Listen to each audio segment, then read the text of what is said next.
जय श्री राम।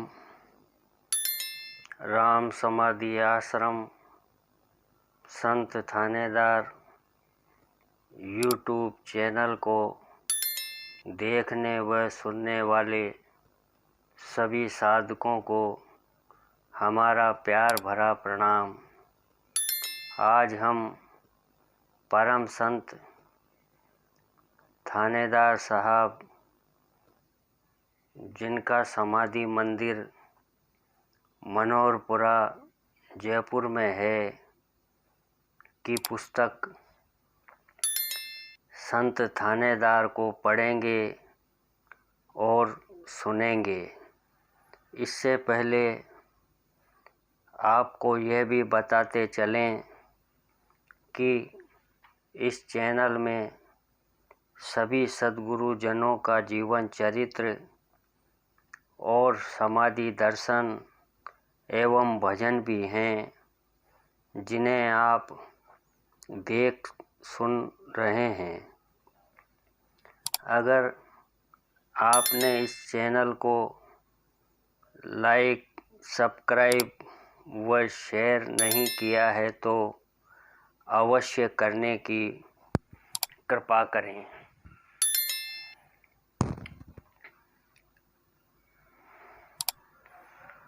परम पूज्य थानेदार साहब की कहानियाँ समय समय पर देने का प्रयास करेंगे। आज का शीर्षक निराला थानेदार, यह भी एक नशा है, भाग 1। आज की कहानी है याद किया तो चला आया।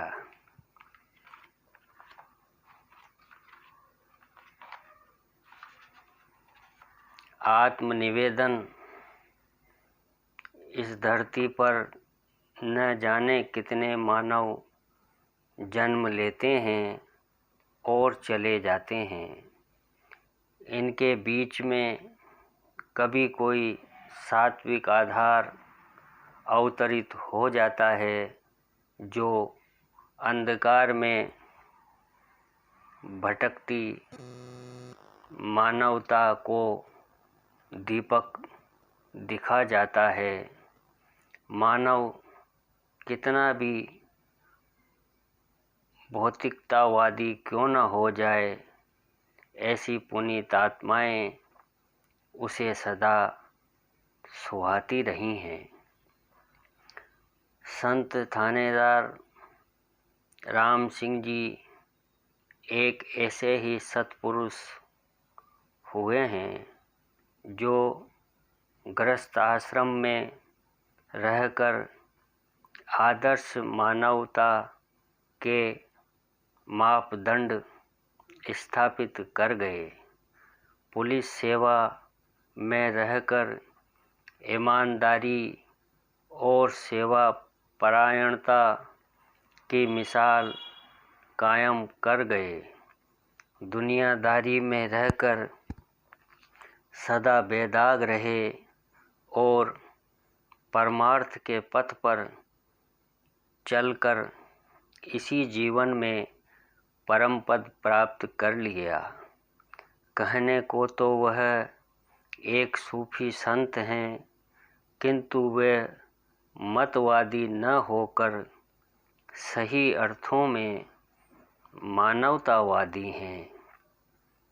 संत थानेदार के जीवन प्रसंग इस संसार के तुमुल कोलाहल के बीच एक मधुर संगीत है। ऐसी सुखद गाथा है जिसे सुनकर पाठक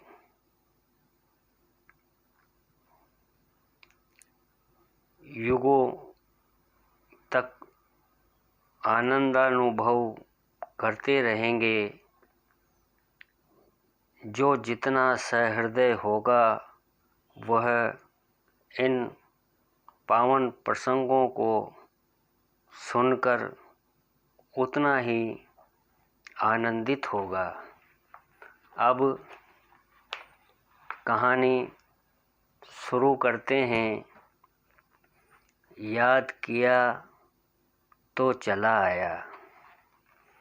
आरंभ के वर्षों में सिटी पैलेस में जो सत्संगी आने लगे, उनमें एक युवक शेखावटी से चलकर राम महाशय के पास आया करता था। एक बार जब वह सिटी पैलेस पहुंचा तो उसे वहां राम महाशय नहीं मिले। जब कभी बाबा साहब, जो संत थानेदार साहब का प्रिय नाम है, जयपुर छोड़कर बाहर जाते तो एक स्लेट पर इस आशय की सूचना लिख जाया करते थे। युवक की दृष्टि जब स्लेट पर पड़ी तो उस पर लिखा हुआ था कि गांव जा रहा हूँ, कब लौटेंगे इसकी कोई सूचना नहीं थी। युवक यह सूचना पढ़कर निराश हो गया। उसका जयपुर आना निरर्थक रहा। वह थोड़ी देर तो इस उधेड़-बुन में बैठा रहा कि अब क्या करना चाहिए। फिर वह सिटी पैलेस से लौट आया।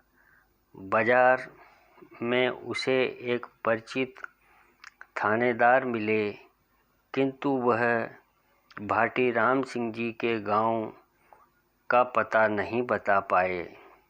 सहसा थानेदार साहब को याद आया कि जयपुर रेलवे स्टेशन के सामने पावर हाउस के पास एक पुराने सत्संगी रहा करते हैं, जिनका नाम हरनारायण सक्सेना जी है।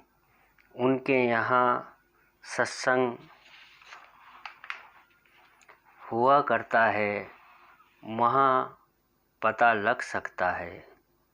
यह बात उस सत्संगी भाई को बताई। दूसरे दिन प्रातः वह युवक सक्सेना साहब के मकान पर पहुंच गया। वहाँ संयोगवश सत्संग आरंभ होने को ही था कि वह भी सत्संग में सम्मिलित हो गया। आंतरिक पूजा आरंभ हुई। आगंतुक ने भी अपने नेत्र मूंद लिए। पूजा चलती रही। जब नेत्र खोले तो युवक क्या देखता है कि राम महाशय, संत थानेदार साहब गोल साफा बांधे प्रसन्न मुद्रा में कमरे के भीतर एक और बैठे मुस्कुरा रहे हैं। पूज्य ठाकुर साहब को अचानक अपने बीच पाकर सब सत्संगी प्रसन्न हो गए। परम पूज्य डॉक्टर हरनारायण सक्सेना जी और दाढ़ी वाले परम पूज्य ठाकुर साहब एक ही गुरु के शिष्य थे। दोनों के बीच प्रगाढ़ स्नेह संबंध थे। जब कभी मिल जाते एक दूसरे को देखकर हरे हो जाते, यानी खुश हो जाते। सक्सेना साहब उन्हें देखते ही खड़े हो गए। हाथ जोड़कर अभिवादन किया और बोले, अरे भाई साहब, आप कब आए? आज तो बड़ी कृपा की। आप वहाँ कहाँ बैठ गए? ऊपर आइए। संत महापुरुष मधुर वाणी में बोले, साहब मैं आराम से बैठा हूँ, सत्संग होने दीजिए।